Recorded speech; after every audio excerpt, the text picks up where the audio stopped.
Hello there, and welcome. Today we're going to take a look at the pit crews in 1.9. In particular, we're going to be testing exactly how fatigue works, because currently it doesn't seem to really follow any rhyme or reason. And we'll be focusing mainly on fatigue in this one, but towards the end I'll be going over how I think you should be basically racing your pit crew. But for now, we'll be going over a few fatigue tests to figure out how exactly fatigue is gained in 1.9. It's drastically changed from how it was before the pit crew changes, so we'll have a little bit of a look at that. To test this out, we have set up a scenario here. We're currently at Bahrain. We have 0% pit crew tiredness or fatigue, and we're going to do the race weekend in a few ways. So what I'm going to be doing here is do the race weekend normally, like I would normally do any race with swimming practice, doing quali, changing setups as I need to. And the second way I'm going to do it is minimizing pit crew usage. We're not going to do any practice, we're going to do them manually, but we're just going to sit in the pit lane. We are going to do the same for quali. We're not going to, well, we're going to do a running quali, but we're not going to be changing anything on the car itself. One run, no changing your tires or anything, and we'll try to do a one stopper during the race itself and see if anything like that has an effect on fatigue. Basically, there's a regular race weekend where we do a lot of work on the car, get more fatigue than a minimal one where we just do basic setting up before quali and a pit stop during the race. That is test 1, to see the difference between those two scenarios. The second test here has to do with race hospitality, and that is a sponsorship obligation that decreases the pit crew's performance on each race day that the team host sponsors in the pit. What this means is that actually what happens is that your sporting director stats get reduced, and as a result, you end up getting more fatigue. For one, but you also get worse performance from your pit crew. So it's basically a triple whammy where your pit crew suffers during the race itself. You get more fatigue, which lessens the amount of practice you can gain or practice you can do. And as a result, over the course of the season, you get more fatigue. Your pit crew gets less training, and it's just going to keep on compounding from there to a worse and worse pit crew. So the way that we're going to test this, as I said, is that we're going to do Bahrain with the pit crews doing minimal work, pit crew doing normal work, and I'll also do a control test where I basically do 6-7 pit stops during the race, and then we'll have a look at fatigue afterwards. We're also going to go ahead and do the same in Jeddah, where we have the race hospitality event where the pit crew does minimal, normal race weekend, and extreme race weekend, and we'll see the differences between those three. So for now, I'll go to Bahrain, I'll get set up the three scenarios, and we'll see what the difference between the three are. So as I said, we're going to do the race here with no preparation and just a single pit stop. This is going to be our strategy. Driver confidence is very low because we haven't done anything. We haven't actually sent the cars out on the track yet. So let's see how we look in terms of fatigue after this race, and then we'll compare with the same race with basically 4 or 5 pit stops and see if the fatigue is any different. We've done the first test at Bahrain. Pit stops are done, just one for each driver, which is very good. And we'll now jump ahead and take a look at our fatigue. Now, expected fatigue here should be 28% on Sunday, and we'll see if that fatigue matches now with the pit crew. So currently we are well rested, which means that this actually fits with what we expect, because you lose between 9 to 10% on a rest day. And if we have a look here at the pit crew, the cumulative on these different days, we actually ended up with less fatigue than anticipated on Sunday here. So something we've done has had an effect on fatigue. Now we're going to do the same thing, but with 4 pit stops for each driver, and we'll see if we get more fatigue. The second test is done. This time we did 3 pit stops rather than 4 that I said. I meant 3 when I said 4, because 3 is usually the amount of pit stops that you'll be doing with very aggressive strategies. And we also had a pit stop error. So I'm going to actually redo this one once more to try and do it without a pit stop error and see if that has any effect as well. Just get everything kind of out of it. But let's go ahead, get through this, and see what we're looking at now in terms of fatigue. And survey says more fatigue. Okay, so as you can see, fatigue actually has an effect on pit stops. Does seem to have an effect on fatigue, either that or pit stop errors.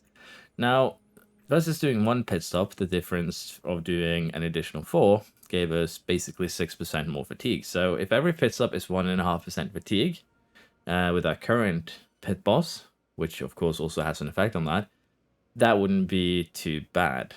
Honestly, what I probably should have done is test this several different pit bosses, but might maybe do that later.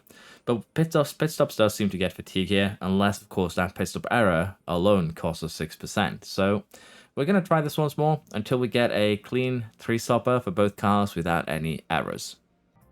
Same setup for the race, everything the same. Let's see what we're looking at now in terms of fatigue. Does pit stop errors actually increase fatigue or not? And I'm looking forward to the results of this personally. Let's have a look. Pit crew is well rested, 24%. So it seems like pit stops themselves do have an effect, which you'd expect. But pit stop errors doesn't actually has no effect on fatigue. Personally, I thought that might be it, but I didn't take into consideration the sponsorship, which probably is more than, you know, affecting it. So for this next one, we're going to go ahead and do the race weekend normally, because for these two tests, that basically shows that yes, pit stops do have an effect on fatigue. In this case, 4 pit stops equals 6%.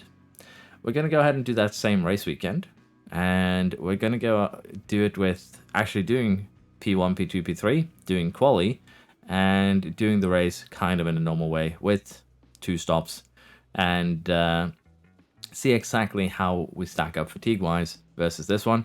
We'll of course do it with 1-stop race, 3-stop race, and see where we're at in terms of the fatigue gain. So let's get that set up and see if it's any better. Just very briefly, I want to mention what the actual expected fatigue was for Sunday, and it's 28%. So we're currently back on Friday.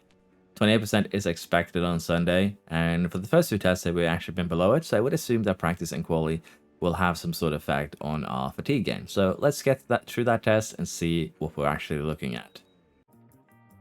Here we are, a normal race weekend with a 1-stopper. Let's see how it looks in terms of fatigue gain. So I would expect that we're going to have a little bit higher than, well, the other, because we had practice, but let's see what the survey says. So well rested, 34%. Now this is with a 1-stopper, which is problematic. Let's put it like that. If the fatigue is 34% with a 1-stopper, and do keep this in mind that I'm on the wrong page. Keep this in mind that we are currently on 26. We're actually right here. So 25%, that's acceptable, but 34, which is higher than we anticipated. 15% on Friday, which was 8% without. So the practice does have an effect on your pit crew fatigue. 24 on Saturday here, which I believe is the same. We're probably going to have to go back and check. But 34% here on the fatigue gain on Sunday is almost double what we had when we didn't do any practice, didn't do quali. So these definitely do have a pretty significant effect on your pit crew fatigue. Now, I want to do the same thing with 3-stopper and see if we get that same 6% difference, which would bring this up to 40%. Let's see what we actually are looking at. The 3-stop GP with, well, a normal race weekend. Let's see how we do in terms of the fatigue. For the normal one, with just 1-stopper, we end up with 34%. Let's see what we end up with right now, 40%. That kind of follows what we expected. That the more stops, the more pit stop fatigue. Of course, I don't know, haven't actually checked yet or tested if the pit stops here are perfectly, well, perfect in that sense.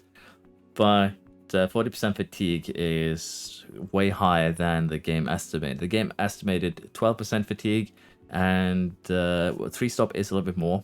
Let's be honest. But if 3 stops is worth 6% fatigue, or basically it's an additional 4 stops if you want to look at it that way. Again, if each stop is worth 1.5% worth of fatigue, then it's still wrong. Let's put it that way, the estimation, because it estimates 28% on this race weekend. So I don't know what's causing the discrepancy. But what we are going to do now is have a look at fatigue for race weekends that are harsher. And what I mean by that is that we have one of the race hospitality weekends here.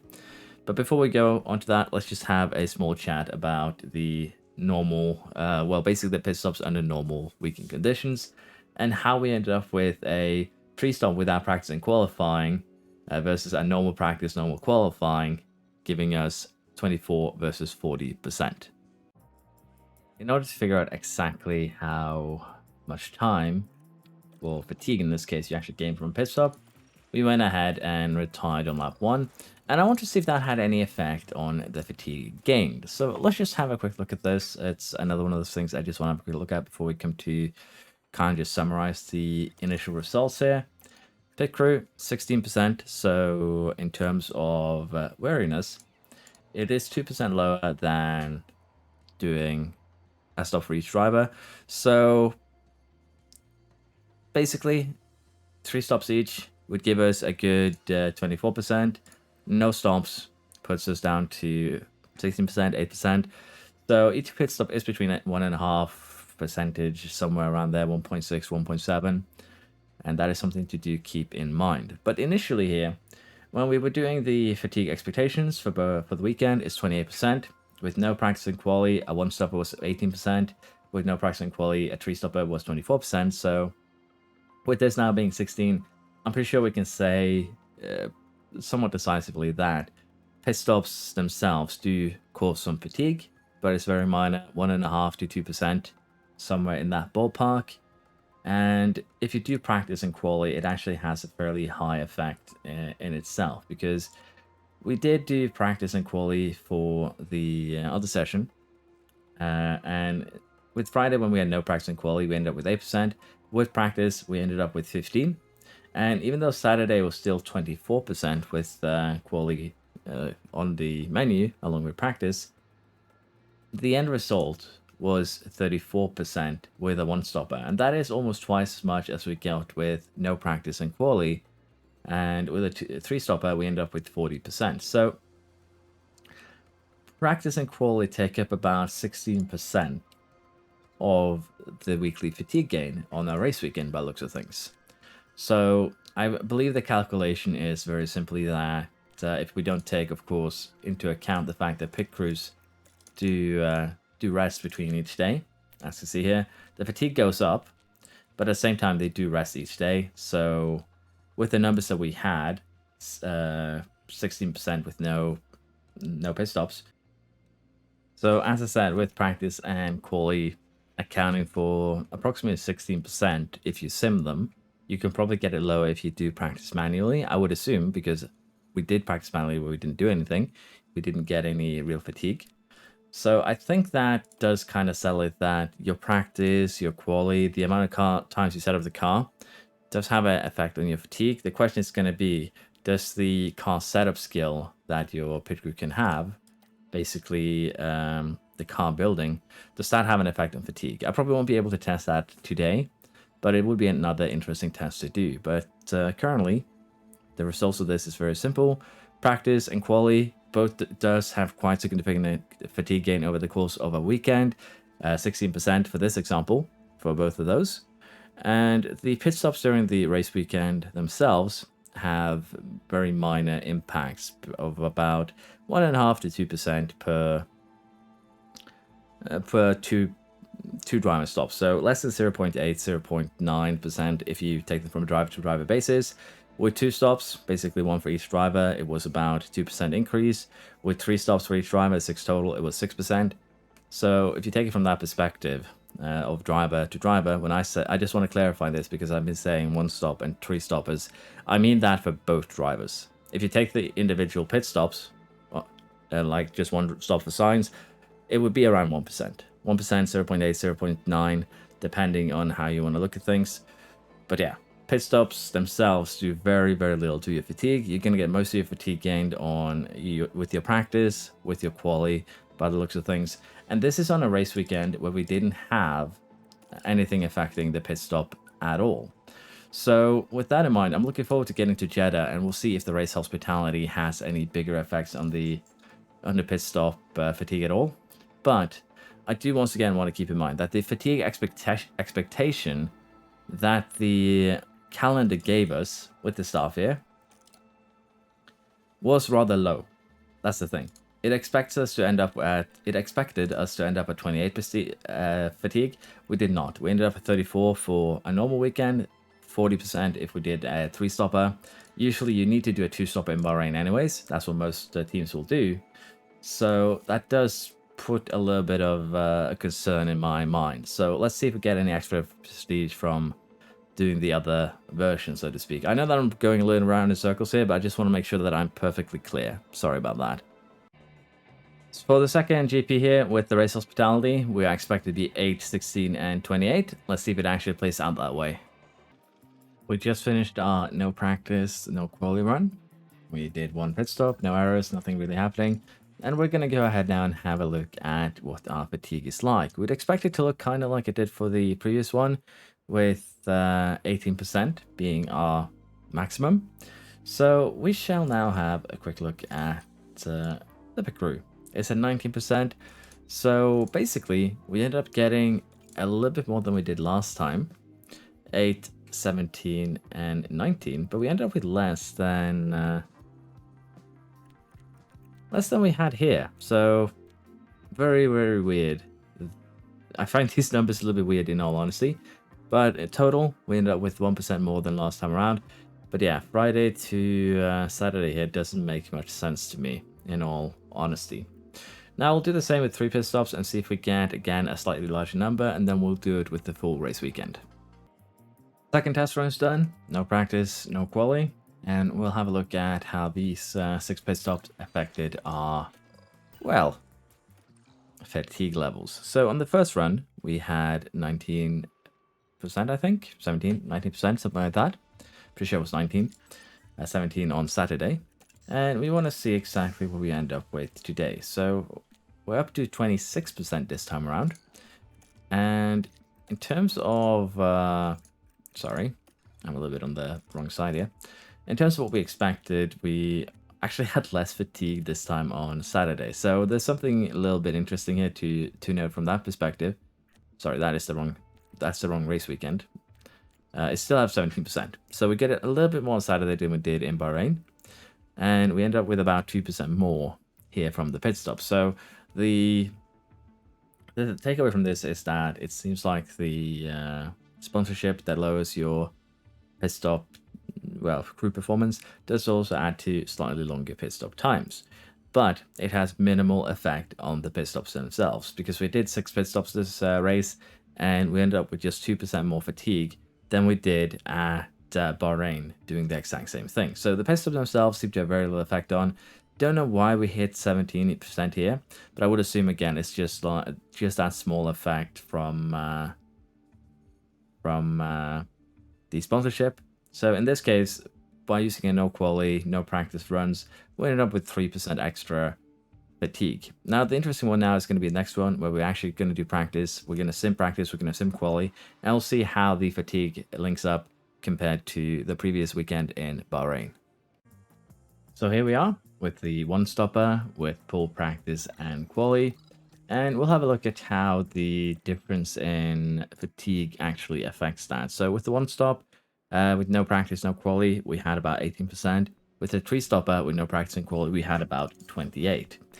For this one, we're now at 27, which is a little bit surprising, honestly, because that is lower than I would have anticipated. A lot lower than I would have anticipated. Sorry about that little cut. I had to actually check that I hadn't, booted up the wrong save, but this is the correct one. This is the one where we did practice and quality. The only difference from here for this save versus Bahrain is actually that in Bahrain I set up the sliders for practice manually between each practice. This time I just simulate them all in one go. And I'm wondering if that is the difference. So I'm just going to quickly redo this while doing practice, basically just a setup between the 3 practices manually, sim and quali, and see if we get the same numbers. Here we have the manual 1-stop. We did practice, we did quali. I sim practice, but I did change the car setup between each session. So we set the car before P1, we simmed it, changed the settings of the car, P2, change settings P3, and then we did quali normally. So I want to see if this actually gave us more fatigue than the other way, because we did end up with 27% last time we did this when we completely simmed everything. So I want to see if that is the case here too now, or if we actually got more fatigue. No, we got the exact same thing, which is a little bit, well, concerning, because what this kind of hints towards is that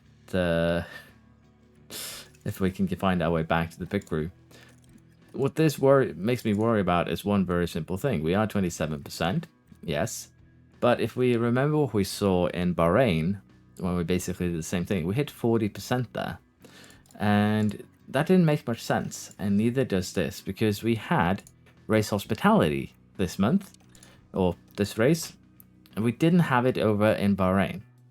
But the only way I can actually explain these numbers is if we had race hospitality in Bahrain. Otherwise, it doesn't really make much sense. And because of that, I think I'm going to have to go more in depth into this later, do some more testing. This took way longer than I anticipated, and unfortunately, I don't really have anything conclusive. The only thing that I really can tell you about the pit crews is that the fatigue that you supposedly get is very much not randomized, that would be wrong, but it's very much unreliable in telling you how much you're going to get. So do keep that in mind. Now, in terms of what you want to focus on with your pit crews, we'll go over this quickly. As you can see, we gain 1% extra fatigue doing pit stop crew. If we were to say do gym, that would take us, that would gain us basically less than 100 in terms of time. So you'd have to do 10 full day sessions to get a 10th. But that basically brings us 3%. And for the car building double session, that increases it with 1% in the similar vein as the pit stop drills. But as I said here, it's probably a good idea with how weirdly the pit crew is acting currently with fatigue to aim for getting around less than 10% on Thursday, at the very least, with what we saw in Bahrain. And I don't really understand, again, the numbers here, because we did with the normal PQ, the same thing that I just did here at Jeddah. We did end up with 34% on the one stop, and here we end up with 27%, which is way less. And it is one of those times when we had a pit stop hospitality event going as well. So again, rather inconclusive. Probably gonna have to have a look at this some more. So not really a good video here, but one that does kind of highlight the problems with the pit crew performance right now. We got the opposite of what we expected. We expected Bahrain to be kind of what you were expecting there, around 28%. We didn't get that. Instead, we got in Jeddah, when we have the race hospitality event, that's when we got hit with a pit stop, or rather fatigue gain that was less than we anticipated. So it's a little bit weird, but as I said here, I would really just recommend that you get into the habit of just changing your pit crew training after every race. I think that is going to be the way going forwards, to make sure that you don't get into more fatigue territory, because the more fatigue you have, the slower your training. And then it's basically up to yourself. I would like to focus on the error chance. I'm probably going to do another video some other time where we focus on car building, if it does actually have an effect. I just don't have time to do it now. I really want to do it for this one too. But the confusion I have here of what happened in Jeddah is basically why I'm just going to have to kind of call it here. And it is unfortunate because, as I said, this video doesn't really tell anything. It tests the pit crew fatigue gain somewhat. But at the same time, because the results are so weird from what we expected, Bahrain having basically 34% to 40% gained, and we see 27%, that could potentially be, what would it be, an extra 4% or so? 5%? Could potentially be 32% with a 3-stopper, which is never going to happen there, let's be honest. 2-stopper is probably the maximum.